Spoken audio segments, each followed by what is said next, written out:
This is the Your Career Story podcast, and you're listening to episode 30, How to Write a Killer Resume in 48 Hours. Welcome to Your Career Story podcast, a show that's designed for rockstar professionals looking for that extra booster shot of confidence in their careers. Whether you're trying to get clarity on a job transition, want some work-life balance inspiration, or need a strategy to snag that promotion or raise, this podcast is for you. I'm your host, Jenna Viviano, ex-Wall Streeter turned startup junkie who now coaches hundreds of clients, empowering them to take back control of the job search and land their dream job. So sit back, grab a glass of wine, and prepare yourself for your weekly boost of career confidence.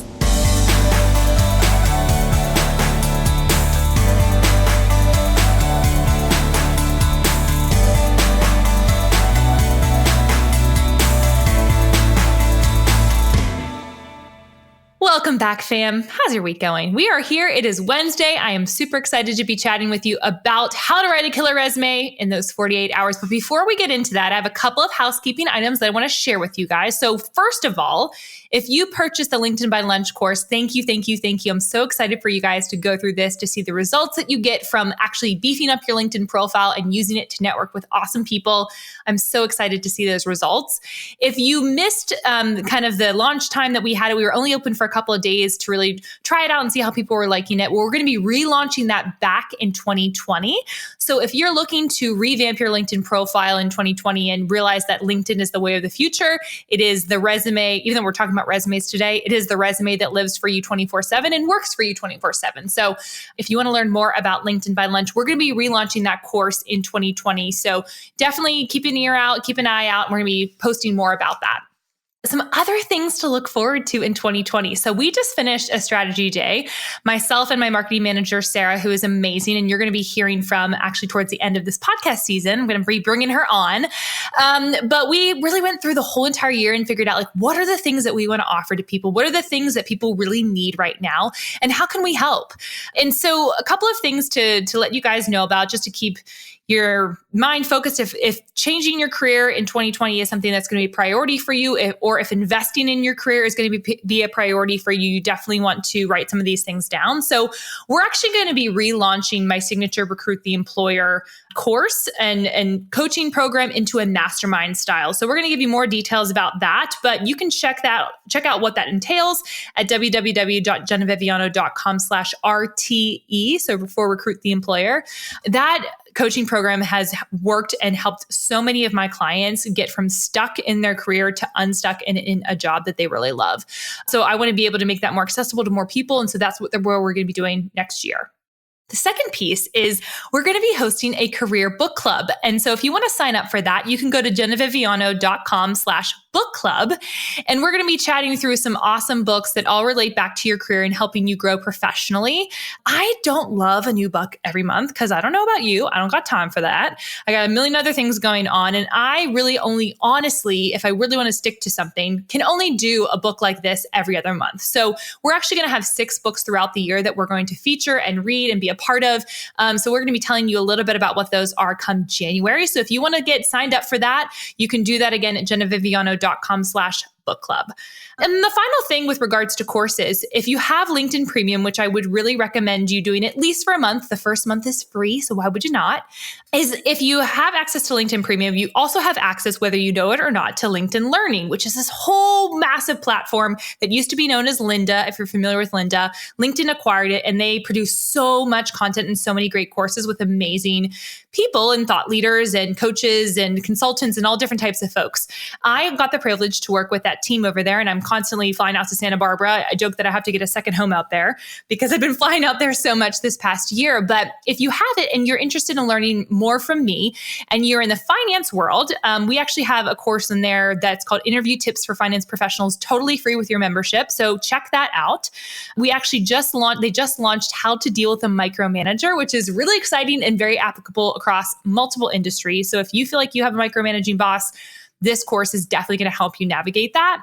And then in the new year, we're going to be launching how to succeed in a case study interview and how to succeed in an internal job interview. So if you're thinking about doing either one of those things in the new year, you're going to want to check those out on the LinkedIn Learning platform.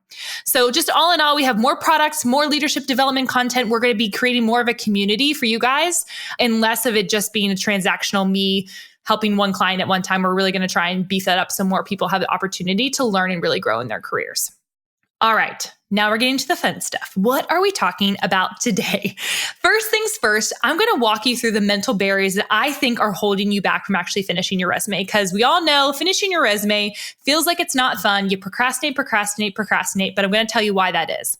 And then the second thing we're going to do is we're going to take a step-by-step methodology to writing a killer resume. So when you're thinking about writing a resume, there's a lot of million things that you could be doing. It can feel really disjointed. I have a step-by-step methodology that I personally use when I'm going through a client's resume and trying to fill it out and make sure that it is angled for the right types of jobs and it tells the right story, all that fun jazzy stuff. We're going to walk through that here.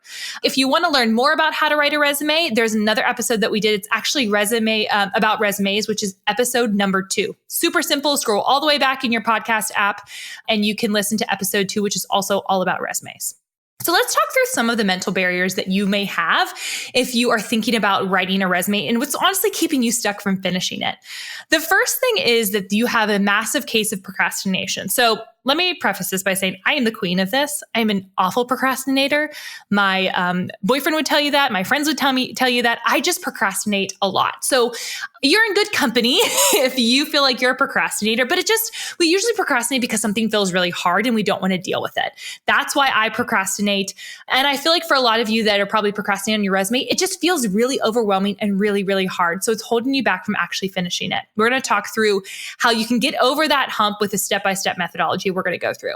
The second thing is that you're worried that you don't think you're good enough. So this is a common theme that I hear with a lot of people who come through my doors and they feel like I'm not really good enough. I don't have anything to put on my resume. And I just don't think anyone really cares. And so this is like, whether you actually are out loud saying it or thinking it to yourself, there might be a subconscious feeling that you're having that you're worried that you don't think that you're good enough. Therefore, an employer will not think you're good enough. So why should you do your resume, right? It's triggering effect, and it can be really detrimental to you finishing your resume, which you need to find a new job. Unfortunately, we still need resumes. Even though I think LinkedIn's going to take over the world, resumes still need to get done. So you're probably worried that you don't think that you're good enough. The next thing you might be thinking is you feel like that you're just overwhelmed and you just don't have no idea where to start. And so I remember going through this process myself of being like, there's so much information I could put on this resume. So how do I actually know what to put on here and what not to put on here? Should it be 1 page? Should it be 2 pages? There's so much information out there about what a good resume looks like. And can I tell you, friends, at the end of the day, a resume has to have 3 things and 3 things done really, really well. And we talk about this actually in episode 2. It has to have a really great format. It has to show your key accomplishments. So you have to show like, what have you been able to produce for an organization? And ultimately, it should be really concise. It should not be something that's multiple pages long, especially if you are a new grad or somebody that's been in the workforce for less than 10 years. You should not have a resume that's longer than 2 pages. It's just not necessary. So you may be feeling overwhelmed, and that's why you're not getting started, because I get it. It can feel really overwhelming. It can feel really daunting. You haven't touched it in a while. It's kind of collecting dust over there on your desktop. And you're really annoyed that you have to kind of bring it out and even go through the process of finishing up your resume. But here's the thing. Writing your resume can be really fun when you do one thing. It's when you keep up with your work wins. Because really at the end of the day, if you look at your resume as a celebration tool or a 1-page sheeter about all the amazing things that you've been able to do in your career, that is a celebration. And so when I was able to shift my mindset away from this is a drag, oh my gosh, this is so boring, I hate writing this thing, it feels like a professional robot wrote it. And when I actually thought, 1, I wanted to inject my own personality into it. And 2, I thought about it as like, wow, look at all the amazing things that I've gotten to be a part of. And then that I was able to really understand that this is a celebration tool. This is an opportunity for me to shamelessly brag about the things that I've been able to work on, the things that companies have trusted me with, and the results I've been able to produce. And so once you're able to make that mindset shift, it starts to be a little easier to kind of crack the code on what exactly you need to put in your resume. So let's talk through the methodology of how to actually go through writing a resume. So step 1, and I want you to be pulling out your notes, or if you're driving, don't do that. Listen to it later. But just pull out your notes and then start writing some notes down from this episode, because it's going to be really, really practical and tactical for you. So the first step that you have to do when making a resume or building out your resume in 48 hours is to get a really, really good template. And so why does a good template matter? So there's lots of schools of thought as to what makes up a good template, what doesn't make up a good template. Should it have color? Should it be black and white? All the different things. In my personal opinion, you need to have a template that's going to differentiate you from the competition, because I'm a firm believer that you should not just be applying through applicant tracking systems online, and that you should actually be doing the majority of your work in applying to jobs through networking.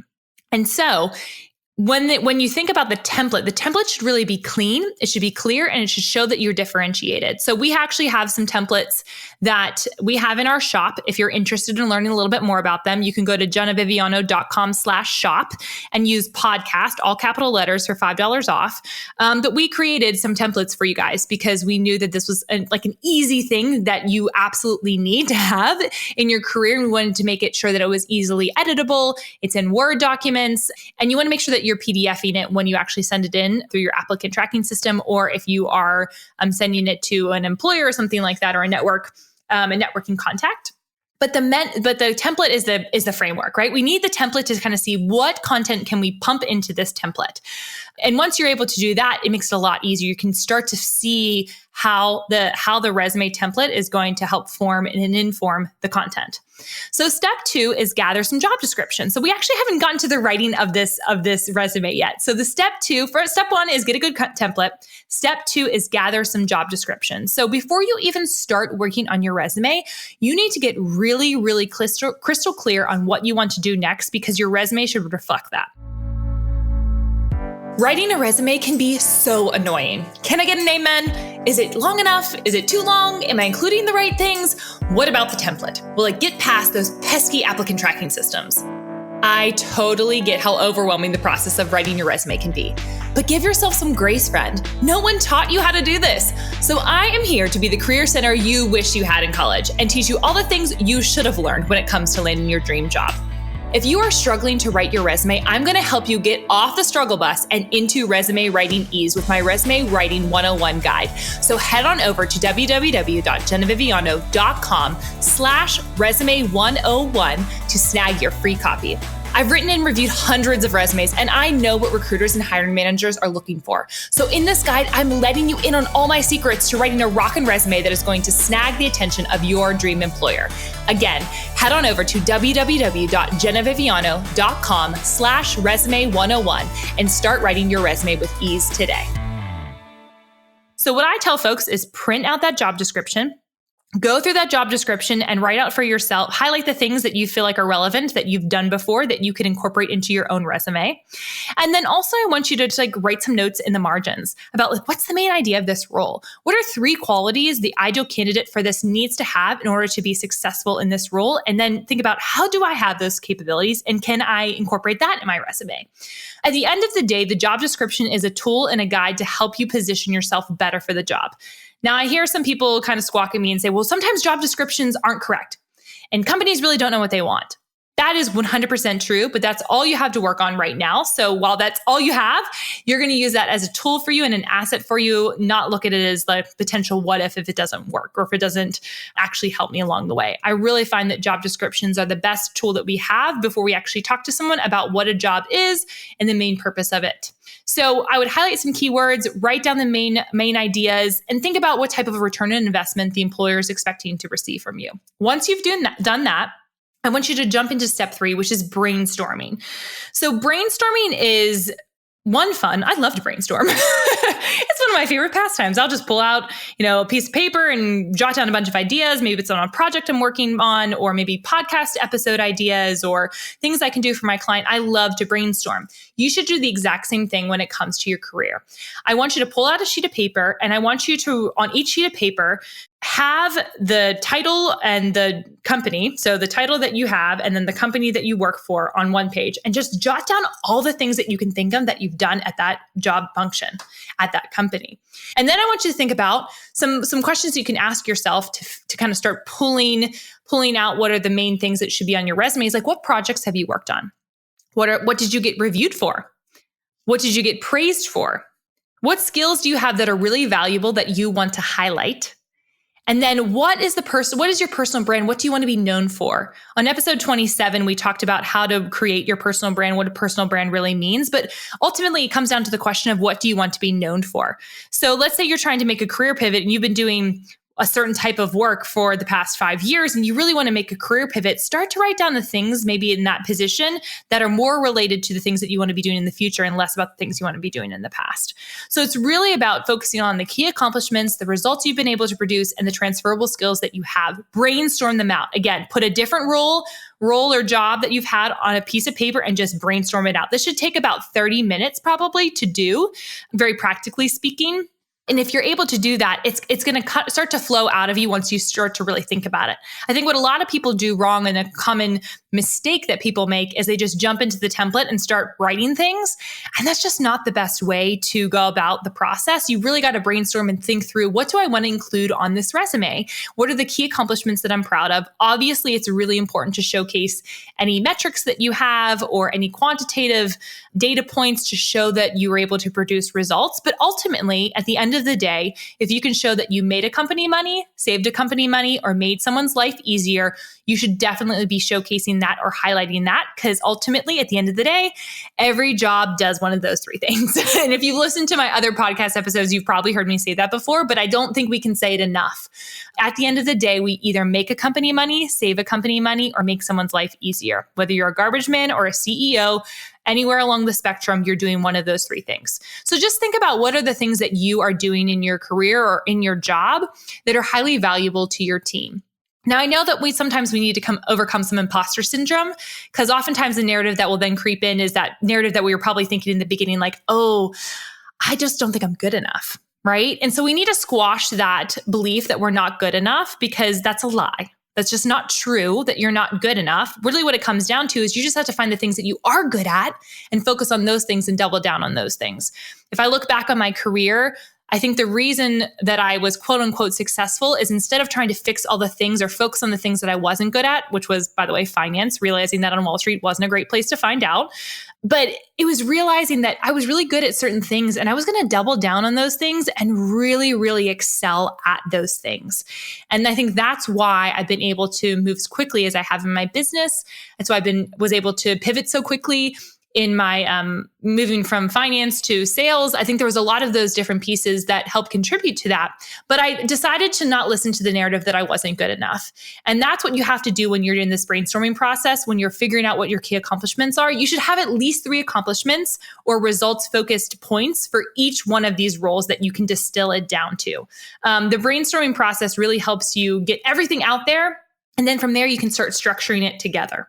So we're on step 4 now. So step 4 after you brainstorm is fill in what you already have. So most likely you already have a resume that you've worked on in the past. I would recommend looking over that material, seeing if you need to add anything else based off your brainstorming, or if you need to take anything else away after your brainstorming, and then start to fill that into the template. Again, I would recommend no more than 2 pages, definitely, preferably 1 page. And then just highlighting the main ideas of the role. What is the main things that if you were to go into an interview, what do you want to be talking about? Focus on those things. So already create that framework that you already have. No need to reinvent the wheel. Just refine it and make sure that it makes sense for the opportunities that you're applying for. And then step 5 is write out your most recent experience. So this can feel like the most challenging, and this is probably what's keeping you procrastinating and stuck, because you're like, I just don't feel like writing this from scratch. It's so painful. But again, let's shift our mindset away from this as a celebration of my accomplishments, not some like tedious task that I just have to do. It really, if you turn it into more of a celebratory experience, it's a lot more fun. So some key points that I would recommend when you're writing out your most recent experience is to use action verbs, please. No passive phrases. Use action verbs. Be creative. Use a thesaurus. I love that thing.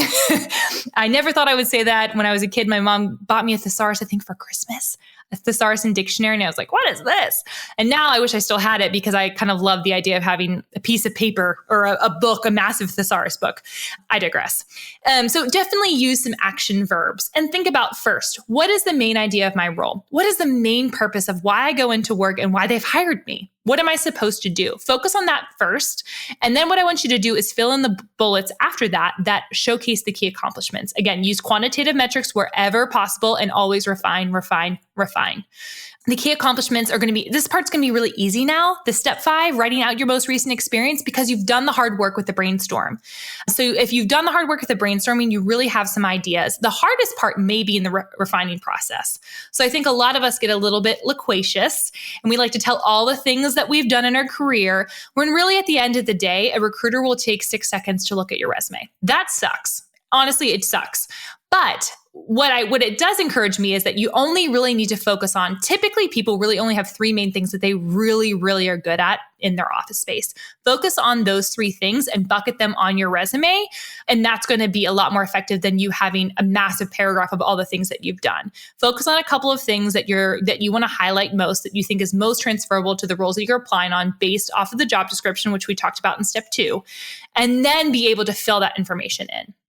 And then step 6 is fill the rest of it in. So once you get all of your experience section, because we've got the template, we've focused on filling in the information we already have, refining that, then filling up the rest of the information that we most recently were a part of, or the organization that we were a part of, and refined that. Now it's time to kind of move along and fill the rest of it in. So I would encourage you to find a template that includes skills, maybe interests, a professional profile, not an objective statement, very different things, which we can talk about, and ideally keep it up to 1 to 2 pages. So the skills, those should be the things that you are finding as keywords on the job description. So what are the things that the job description says that they need from somebody?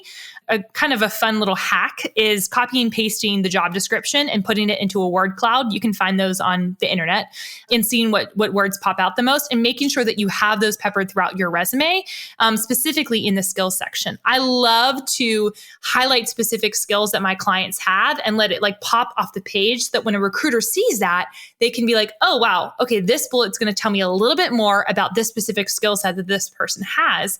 I want to learn more about that.